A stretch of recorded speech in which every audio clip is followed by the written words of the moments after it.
दोस्तों आज की जो क्राइम स्टोरी है वो एक ऐसी स्टोरी है जिसे सुनने के बाद आप भी सोचकर हैरान हो जाओगे कि कैसे एक इमोजी ने एक लड़के की हत्या करा दी। एक इमोजी के कारण, जिस इमोजी को सोशल मीडिया में हम बहुत ही ज़्यादा यूज करते हैं, व्हाट्सएप वगैरह में, उस इमोजी ने कैसे उस लड़के की जान ले ली। तो आइए इस कहानी और घटना को डिटेल में जानते हैं। तो सबसे पहले आप चैनल पर नए सब्सक्राइब कर लीजिए एंड आप वीडियो कहाँ प्यारा सा नेम एंड सिटी नेम हमें कमेंट बॉक्स में जरूर बताइएगा।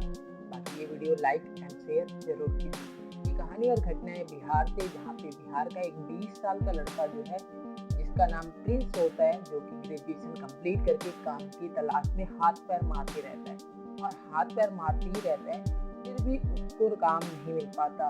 फिर कोई उसे सजेस्ट करता है कि तुम मुंबई निकल जाओ, वहाँ जाओगे तो तुम्हें काम जरूर मिलेगा। अब वो मुंबई में कनेक्शन बनाने की कोशिश करता है, लेकिन काफी मशक्कत के बाद भी उसे काम नहीं मिल पाता।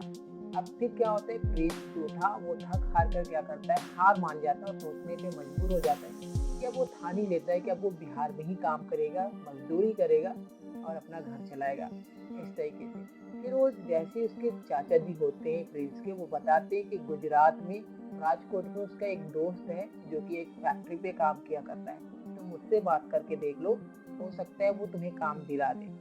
अब प्रिंस की आंखों में एक चमक आ जाती है कि कहीं ना कहीं उसकी उम्मीद जग जाती है कि गुजरात में उसे काम मिल सकता है। अब वो क्या करता है, अपने चाचा के दोस्त को कांटेक्ट करने लगता है। प्रिंस कांटेक्ट करने के बाद बात होता है, होने के बाद जो होता है, उसका दोस्त, उसके चाचा का दोस्त होता है, वो बोलता है ठीक है तुम गुजरात आ जाओ, मैं जिस फैक्ट्री में काम करता हूँ वहाँ तुमको भी लगा दूंगा। प्रिंस हंसी खुशी अपने घर में ये सारी चीज बताता है। उसके घर वाले बोलते हैं, माँ बाप, कि तू तो जा ही रहा है, साथ में तेरे दोनों भाइयों को भी ले जा, उनका भी यहाँ काम नहीं चल रहा है, वहाँ बढ़िया से कमाओगी पैसा, फिर हम लोग का जिंदगी संवर जाएगा। अब जो प्रिंस होता है वो क्या करता है, अपने दोनों भाई के साथ वो गुजरात राजकोट पहुँच जाता है। पहुँचने के बाद वहाँ उनकी ज्वाइनिंग हो जाती है फैक्ट्री में और बढ़िया वैसे काम चलने लगता है। धीरे धीरे वक्त गुजरता है, वक्त के साथ प्रिंस जो है अपने भाइयों के साथ अच्छी मेहनत करने लगता है। तभी बीच में खबर आता है बिहार से कि उसके दादा का डेथ हो गया। अब जो प्रिंस था वो क्या करता है, वो फैक्ट्री छोड़कर गांव वापस आ जाता है और अपने दादा के अंतिम संस्कार से लेकर क्रियाक्रम तक काम करके वो वापस चला जाता है। लेकिन प्रिंस जो था अपने दादा के बहुत ज्यादा करीबी था, उसके दादा के साथ उसका लगाव था और दादा भी उसके साथ लगाव में थे। प्रिंस को बहुत प्यार किया करते थे उसके दादा। उसके जाने के बाद प्रिंस जो है काफी दुखी और अकेलापन महसूस करने लगता है।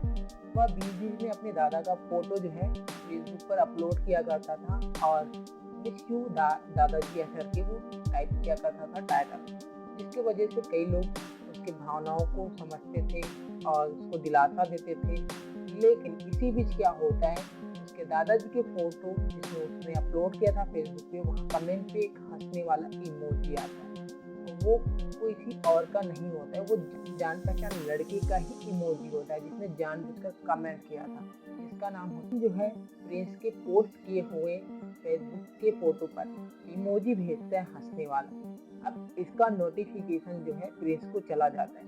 प्रिंस को जाने के बाद प्रिंस कॉल करता है बिपिन को और बोलने लगता है कि तुम हंसने वाला इमोजी क्यों भेजे हो।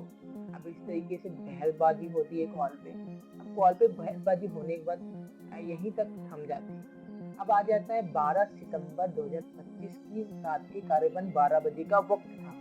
ऑटो पे फैक्ट्री के बाहर बैठा होता है। तभी क्या होता है, जो बिपिन होता है वो आता है और आने के बाद वो क्या करता है, प्रिंस को धमकी देने लगता है कि तूने तो कॉल पे बहुत ज्यादा गाली वगैरह दे रहा था, अब बता तेरे साथ क्या करूँ, या फिर तेरे दादा के पास ही तुझे भेज दूँ।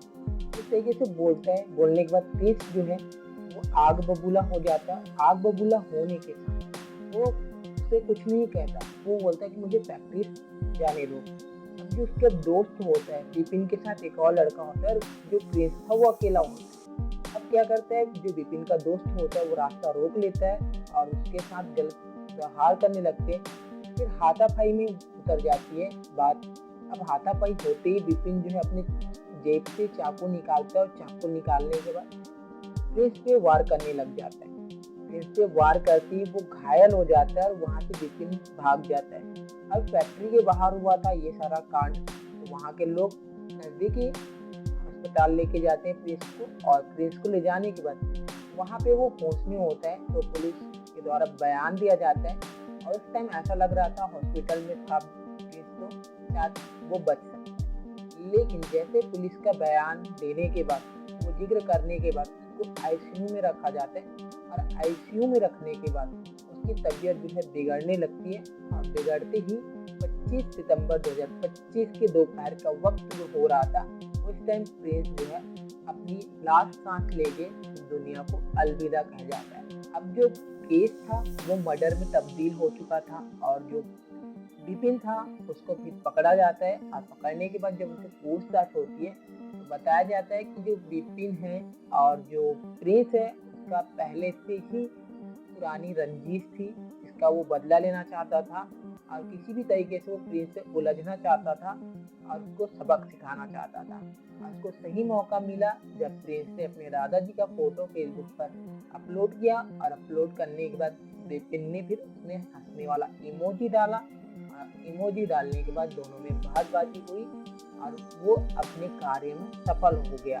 विपिन जो है अभी पुलिस की हिरासत में है, उसका दोस्त जो है फरार है। पुलिस जो है मामले में जांच कर रही, जल्द से जल्द वो भी पकड़ा जाएगा। अब कोर्ट तय करेगा कि विपिन के साथ क्या होगा क्या नहीं होगा। बाकी ये कहानी और घटना को सुनाने का मेन मकसद वही है कि आपको डराना नहीं, आपको एजुकेट और सतर्क करना है ताकि आप ऐसी घटनाओं से आगे और सावधान रह सके। बाकी इस घटना के ऊपर आपका क्या राय है? कैसे इमोजी भेजने के कारण एक लड़के की मौत हो जाती है? आप इस घटना के ऊपर क्या बोलना चाहेंगे? बाकी मिलते हैं नेक्स्ट वीडियो में। तब तक के लिए खुश रहिए और अपने फैमिली को भी सतर्क और सुरक्षित